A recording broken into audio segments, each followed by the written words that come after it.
Hello, welcome to the Revolver Fan First podcast. I'm your host, Christina Rowett, and joining me today is Melvins drummer Dale Crover. How are you, Dale? We're on tour with Ministry right now. Yes. And that's why we're in Albuquerque. We're playing here with them. So first question we always ask, which I've now detoured around, is who was the first artist you put on a pedestal? Probably the Beatles. Really? Because they were the Beatles. Yeah. Plain and simple enough, you know. Yeah. Beatles, the Monkees, were probably the first bands that I got into. And then it was KISS. Yeah. And then from there I discovered heavy metal and punk rock and everything else. Everything, yeah. What who was the first artist you saw yourself in? The first artist that say that again? Yeah, that you saw yourself in. That I saw myself in. Yeah. Like that I wanted to be. You felt a kinship. Yeah. You felt like they were speaking. Oh, okay. I mean, well, you know, with KISS, that's the band that kind of made me really want to play music. Yeah. You know, Beatles were kind of the introduction to rock and roll. Yeah. And then KISS was the Beatles were done by the time I was getting into music. You know, they didn't exist anymore. So, and I was the right age for KISS. So, yeah. Those are the guys for sure that made me want to play music, be in a band. They never really got a lot of like radio play, and certainly a lot of people just thought they were this silly dress-up band that didn't have any tunes. But I mean, they did have tunes. They had really good songs, and I mean, I can still listen to those songs and like them. Yeah. So, you know, that ultimately that's probably the thing right there. You know, ultimately, well, ultimately, it's got the songs. Yeah. Whether you know, so those will always exist. You know. Yeah. And it's good. And they, you know, they had a profound impact and stuff. Like what was the first music you heard that you had a big reaction to that wasn't love? That was like, because you're passionate, like, you know, you that I didn't like. You didn't like that. You were just like, I don't know how I feel about this. Because it has to be true. Yeah, everyone's got to have a bit of strong feelings to, you know, if you've had love. Sure, I'm trying to think. Well, I mean, I know like bands that I didn't like were like, you know, bands like Journey or Foreigner or stuff that was like FM radio, but it was just dreck, you know. So that kind of stuff, you know, like I can't I can't stand Don't Stop Believing. It's just like you know, whenever that song comes on, and it's usually at some sporting stadium, it's just like, oh God, time to go to the bathroom. Yeah. Well, it makes sense. You're kind of the opposite of Journey in some ways. Totally. Like, exactly. And that's very intentional. Yeah, I think it's. I feel like some of the greatest music is like a reaction to something else. You know, like bands like us exist because of bands like Journey. Yeah, like because we can't stand their music so much that we need to do something about it. Yeah, and you made it like a whole movement happen, which is cool. And you got you got actually recognized and stuff for that, which is cool. Not often that, you know, people actually get recognized for kind of starting something really important, which is good. Good on you. Right. Yeah. I mean, we'll probably never be in the Rock and Roll Hall of Fame, but that's no big deal. Well, you can Dolly Parton turn that shit down. That's right. Great for her. She knows it's bullshit. She does. Yeah. She says it's not a rock album, but really it's just because it's about a bunch of posturing. Really, not that, you know. I mean, it is. Yeah. I mean, it is. You know, it's like they'll make the artist pay to have a table with all their friends there for this big dinner and ceremony where they get inducted into this Rock and Roll Hall of Fame in one of our other greatest cities in the US, Cleveland. Yeah, boom. It's a world. Yeah, your country. It's a mysterious thing. Like, but you know, it's good. Have you been here before? No, I have not, and I can't say it's going to be first on my list. Who do you think are the 7 most underrated drummers? 7 most underrated. 7 has to be 7. Yeah. I mean, you can change the number, but I feel like 7 is a good list. Okay. Ian Pace, I think. Yeah. He was the drummer from Deep Purple. He's probably the best rock drummer I've ever seen. Really? Yeah. What makes a great rock drummer? What makes a great rock drummer to you? I don't know. He was just outrageously good and doing stuff that made my jaw hit the floor. I couldn't believe he was doing. I mean, people always say John Bonham's like the best drummer, and fair enough, he's John Bonham, but no worries. But nobody ever says Ian Pace, hardly. Nope. So okay, that's one. I have to come up with 6 more. Yeah. Ringo. Yep. Ringo's totally underrated, I think, and well, maybe he's not, but I mean, his drum parts are so great, But people always say that he's not a very good drummer, but I disagree. I think he's really great.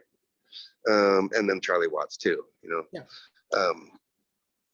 Really important for the Stones, obviously, and R.I.P. Oh God, let me think of who else. This is a tough one. Yeah, I just feel like, well, you're an underrated drummer. You're an underrated in heavy. Yeah. Okay, so there's me. There's 4. Yeah, that's true. I mean, you're rated. It depends. Here's a good one. Yeah. Alex Van Halen, because he's so outshadowed by his brother. So, but he's a really great drummer. That's an important thing too. True, it's true. Nobody ever says like, oh man, he's it's always his brother Eddie, but he's really great and a very unique drummer. Yeah. Let me think. Well, I'll think of them while we talk about something else. Yeah, and then I can just slot them back into the section. You got like 50-cent drum lessons when you were a kid, that lasted for about. Well, the story is that at my junior high school there was a lot of drummers in the band, in the high school band or junior high band, and the band leader wasn't a drummer necessarily. And so there was a guy at the local community college who was a drummer, and he was a professor at the college, and he offered all these drummers to do like a group lesson. It was probably like 10 drummers, for 50 cents on a Saturday, but nobody showed up but me and this other kid. So, and then the next weekend only I showed up, but he's like, well, I can't give you not worth 50 cents for me to just teach you. So that's when I started taking private lessons from the guy for a while. Yeah. When did you fall in love with drums? When did you realize it was your thing? Oh God, I don't know. I mean, I played guitar first, actually. And then I don't know, probably not too long after that. I mean, I always liked both. Yeah. But I had a guitar first and took lessons a little bit when I was like 8. Yeah. And then by 11, I had a drum set and was taking lessons for that. What, you and Buzz have worked together for a long time. What do you think is something that you notice about him that's really expanded over time, and what has kind of contracted? That's a kind of a weird question, but I don't know whether I'm road testing it on you right now. So I don't know whether it's going to work. That's a funny one. Well, I mean, definitely he's become, watching him grow as a musician and getting better and better and at songwriting and all that stuff, Gosh, I don't know. He's maybe a much more healthy eater now than he was, not so many Pop-Tarts anymore. He's a pretty healthy guy. Yeah.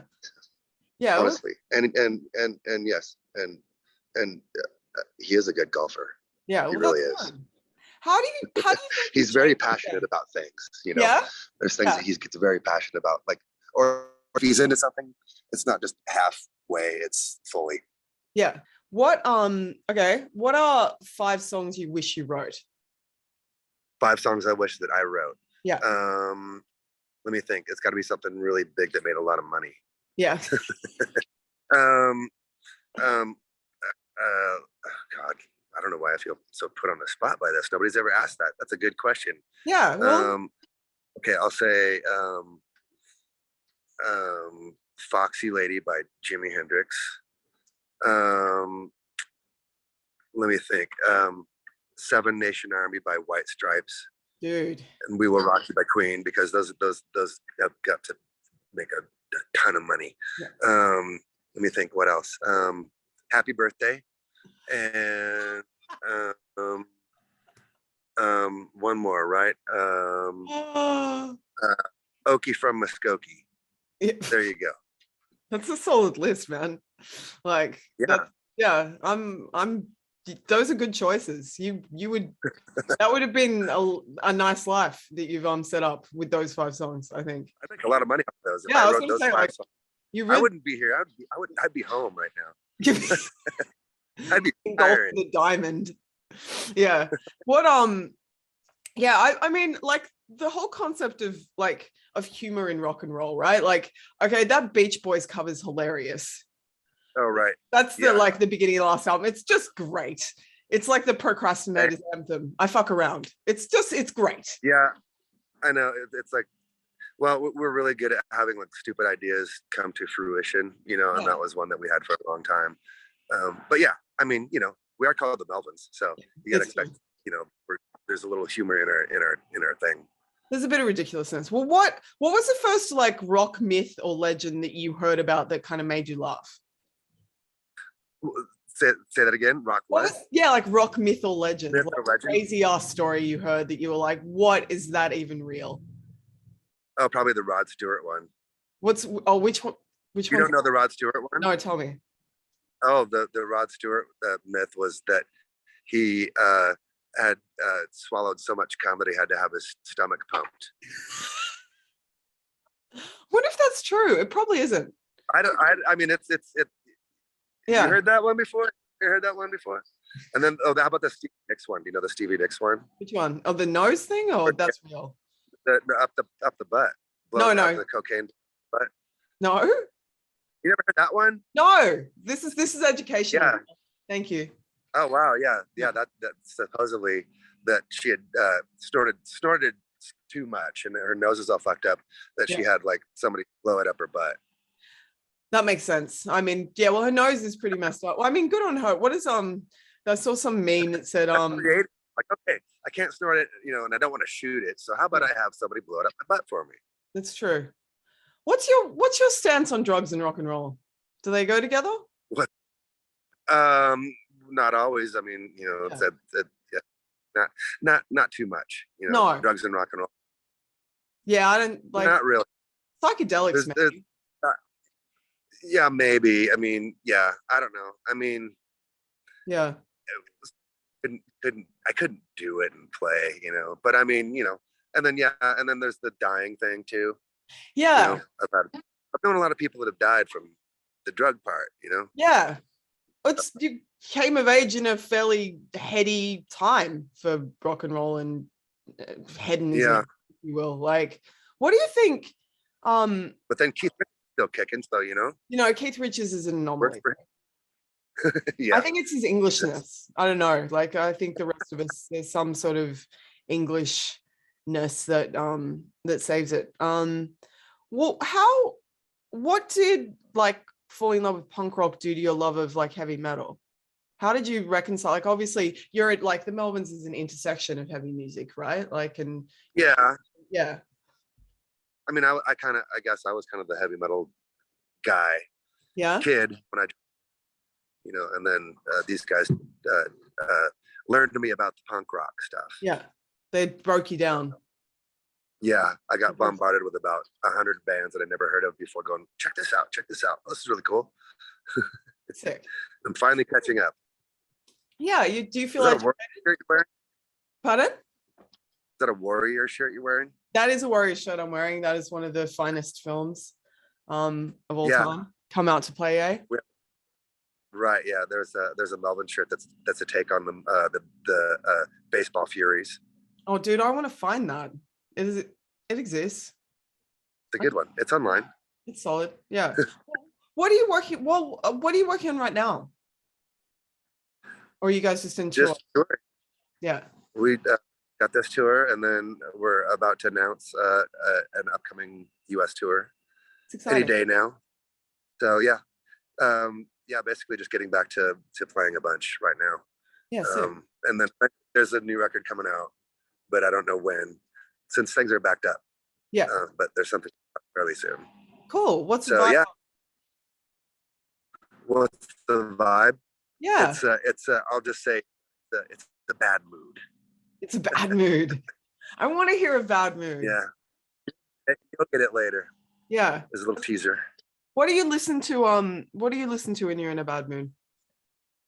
What do I listen to when I'm in a bad mood? Something that gets me out of it, I guess. Yeah. That was. Yeah, I don't know, or something that makes it even harsher. Maybe I don't know. There is something about dark music that is kind of soothing in some ways. Yeah, I mean, like the white, like that. You know? Yeah. What okay, if you had a musical Mount Rushmore, what would be the 5 faces carved into the stone? Oh, 4 faces. Sorry, it's not 5. I'm Australian. It's not my fault, but it's 4. Yeah. Let me see. Jimi Hendrix. He'd be one for sure. Alice Cooper. Let me think. Let's say. Oh, we'll have to go with John Lennon. And then one. How about Elvis? Yeah, that's a good list. They're very iconic. All of them. Which kind of lends itself to being carved into stone, I guess. Yeah. It does actually. Why Alice Cooper? Why Alice? Because Alice ruled. Yeah. Did you see him when you were young? Did you see his like live? No. I didn't, but I didn't see like classic band lineup or anything like that. But yeah, I saw him. Oh, I don't know, within the last 20 years or so, and he was really good. Yeah, sick. Pardon? I would go see him again. Yeah, well, there's a lot of good stuff happening. What I mean, what do you kind of see the broad? Do you have like much of a concept of the broader music world around you, like compared to like when you started, like where you think is heavy music in a good place? Do you think, or I mean, I suppose you guys are still beloved. I mean, good for us. Good for us, definitely. Yeah. So, it'll be interesting to see. I mean, like these shows have been really great. Yeah. You know, especially with Ministry and COC, people seem to be really excited. It'll be interesting to see how our next tour is. That'll be headlining. So hopefully people will be itching to get out of the house. Yeah. And go to music. Which But I mean, yeah, I think people are always interested in live music, and I think you know, should be good. Who was the first artist you got really starstruck by? That I met, you mean? Yeah. Probably Iggy Pop. Yeah. How did you meet him? Well, I was actually at a Mudhoney show in New York. Yeah. And it was after the show. And I was talking to Mark Arm, and all of a sudden he goes, "Oh, hey, have you met Iggy Pop before?" And I'm like, "No," and he's standing right next to me. So that was a good one. Yeah. Did he live up to the what your idea? He was really nice. Yeah. Yeah. So that made all the that much better. Yeah. Well, it's always good when people don't, you know, disappoint you. That the guy from Cyprus on here. Another one, he was Neil Young. You're the person you played in. Yeah.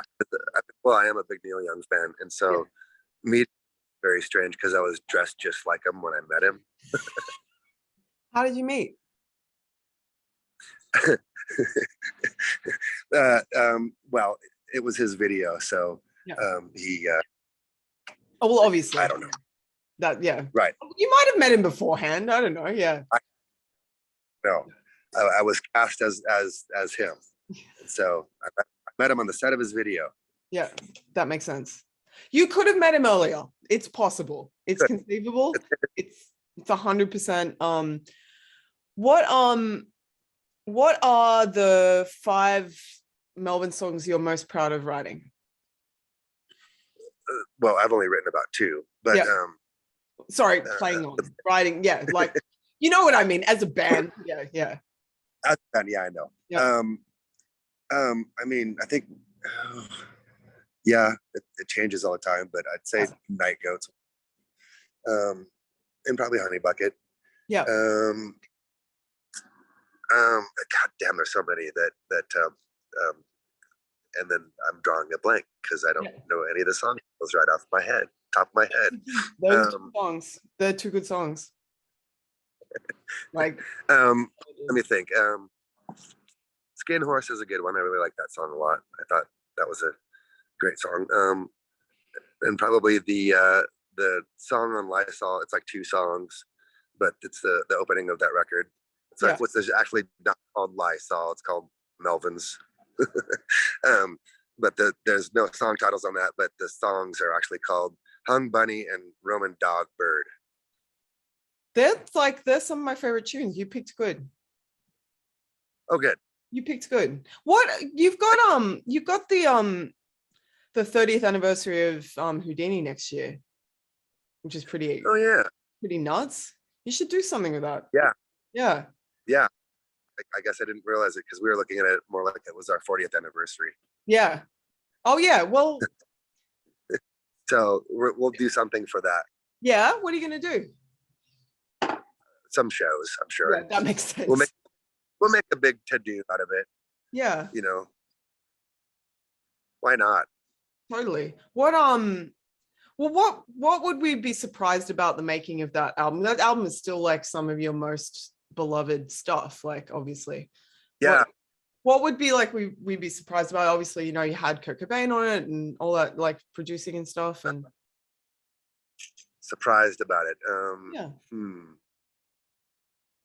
Yeah, I don't know. I mean, it was kind of a strange record to make because it wasn't all done at the same. It was done in pieces. Yeah. At various different.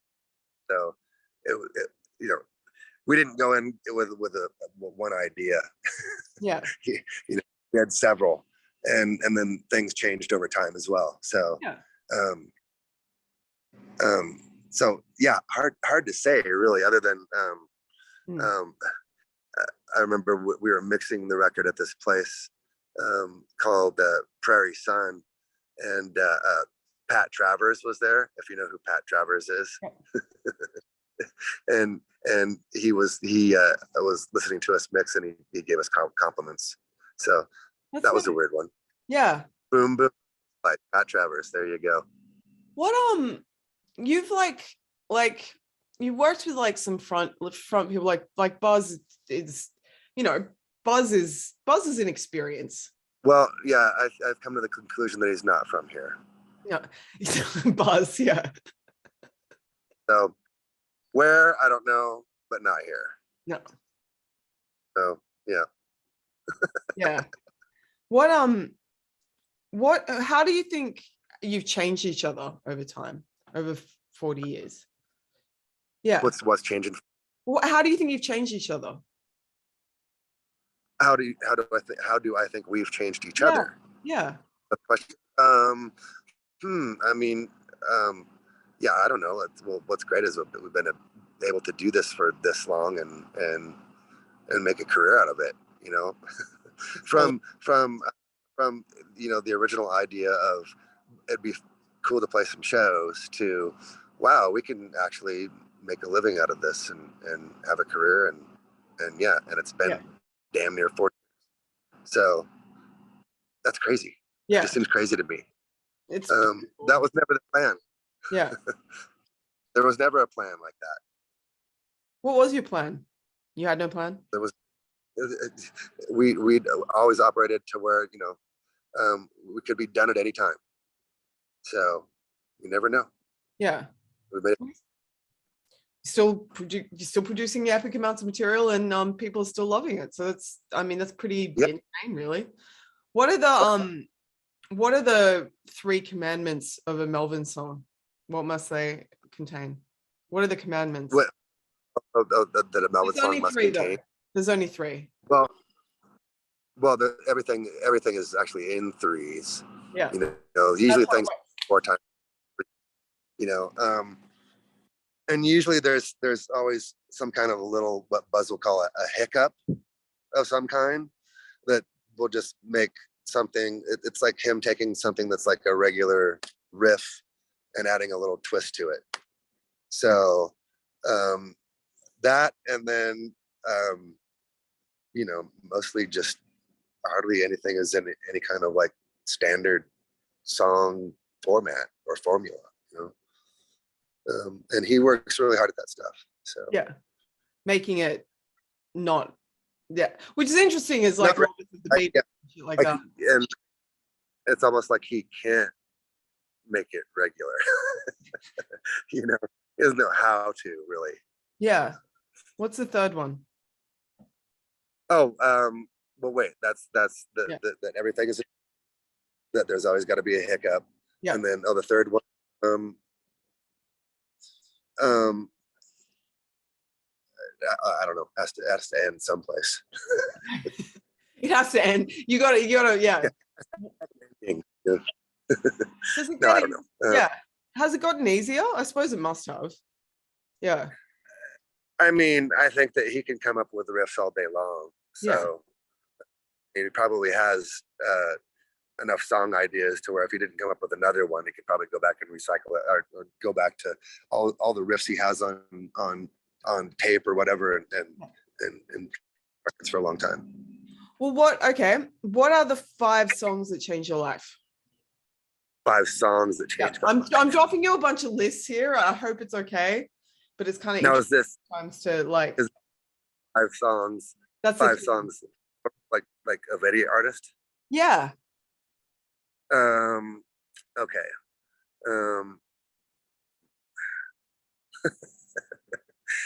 Boy, you're putting me on the spot with these questions. I am. I'm sorry. Like, it's kind of, well, I guess it's about you being a fan. The premise of the show is about who you are as a fan and stuff. Yeah. Okay. Well, let me think and let me go back. Hey, Hey with the Monkees. Yeah. Wait, what was the question again? It was 5 songs that what? Change your life. Yeah. How did that change your life? Turn Me On to the Monkees, and it's a song, and yeah, Turn Me On to Rock and Roll. Let me think. This is tough. This is a really tough one. How about Dirt by the Stooges is another one. Just love that song.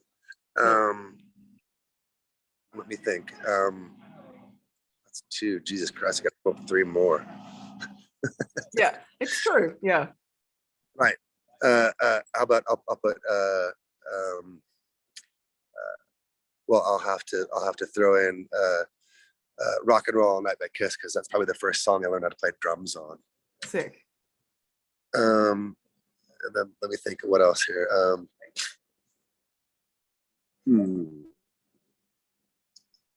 feel like I need to go and look at my playlist and see, because it changes all the time.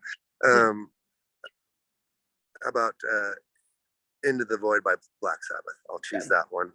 It's filthy. And right, and then let me think. Little Miss Lover by Jimi Hendrix. Sick. There, I did it. That's well, they're profound songs. What kind of music, like, thing that happened outside of you affected you the most as a player, like in the world of music, or do you kind of look inward and that doesn't, because you've watched like rock and roll has gone through some interesting phases over the last 40 years. I mean, this has been this has been rock and roll, like, right from the early part. I mean, you've lived through 40 years of it. When was there? What affected you the most? When do you think it was the most like vibrant and excellent? And I mean, things have definitely changed, because we were thinking about this earlier. It's like 20 years ago when Houdini came out, if we would have done this tour, the audience probably would have hated us. So the thing really happened, and the best thing for us is that the audience has come around. Yeah. And now they like it. That's pretty huge. Well, they're a bit, I guess, they're bombarded. Like, you can. And when we toured back, everybody hated us. They didn't like our band at all. We did a whole tour with Primus, and people were just like, "Oh, you guys suck." And now they like it. Well, I don't know. Either that, you go. Or the audience just changed. I don't know. Well, musical palettes, I guess, like it's much easier to get a weird meal out there in the land of streaming. Like, you can just be sampling off all sorts of weird plates, whereas once upon a time you had to really dig to get something important and weird. Now you can listen to basically some breakcore dude that sounds like a shopping trolley going downstairs, like, just with a few clicks. Do you like any really weird experimental stuff? What's like, do you mess with like kind of avant-garde kind of stuff, or are you a more traditional? A little bit. Yeah. A little bit. Yeah. I mean, well, I heard into my solo record stuff, but there's some definitely like weird experimental drum stuff on there, and then more regular, what I consider songs, I guess. Yeah. So yeah. What did you enjoy most about the solo? Say it again. What did you enjoy the most about the solo record or records? I guess just being able to have my ideas come out on something, you know, things that were in my head that I had to get out. Yeah. So it was good.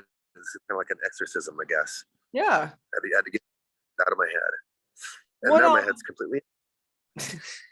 What's on repeat right now that you're listening to? Yeah. I'm trying to think. You know, we've been listening to stuff in the van, and I don't know. It's I guess it's pretty eclectic. Yeah. Usually, whoever is driving picks. Yeah. And let them decide. So, but I don't all kinds of stuff. I mean, it's always kind of been the same. You know, we listen to a wide variety of things. You know, everything from things like the Stones that we've been listening to forever to whatever might be new. Yeah. What's happening with Red Cross? What's happening with Red Cross? Yeah. Well, there's a documentary that's being made about them that I think it's pretty close to being finished.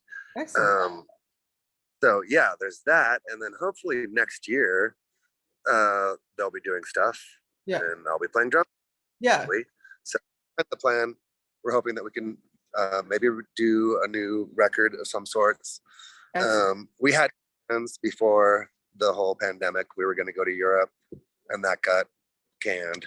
So, hopefully some US touring would be really good to come back with.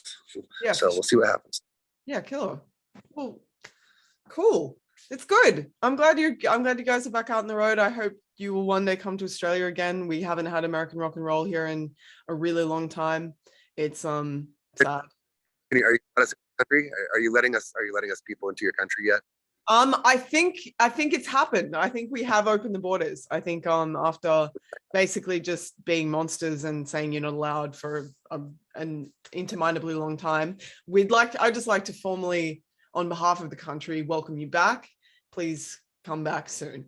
Yeah, man, I'd love to. Yeah, be killer. It was good. Yeah. Pardon? You're in Sydney, is that right? Yep. Sydney's a lot like San Diego, California. Totally. Yeah, I mean, it's scenic business. Well, yeah, we'll have a great tour and stuff. And I look forward to hearing some Bad Mood music. Yeah. Yeah, Bad Mood Melvins. That sounds like just the ticket.